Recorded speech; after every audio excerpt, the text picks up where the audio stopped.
రక్షకులకు మహామహుడా.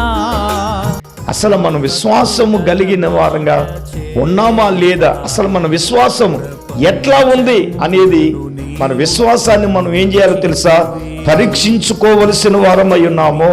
ఈ లోకంలో మనం అన్నిట్లు జయించిన వాళ్ళమే, మనం ఆల్రెడీ జయించిన వాళ్ళమే.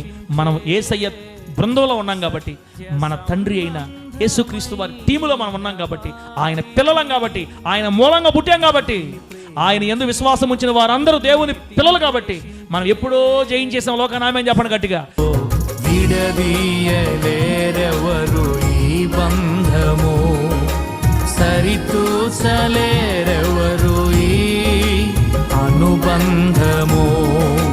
నా దేవుని దయ మీ ఎడల ఆయన దయ చూపును గాక. అబ్బా, ఆయన గురించి వాక్యంలో దయాళుడు అనే మాట రాయబడింది, దయా వాత్సల్యత కలిగినవాడు అనే మాట రాయబడింది, దయా దాక్షిణ్య పూర్ణుడు అనే మాట రాయబడింది.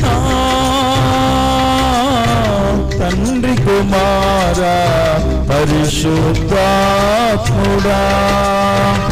ప్రియక దేవా ఆది సంబోధుడా నిన్ను నేమని ఆరాధించుదా.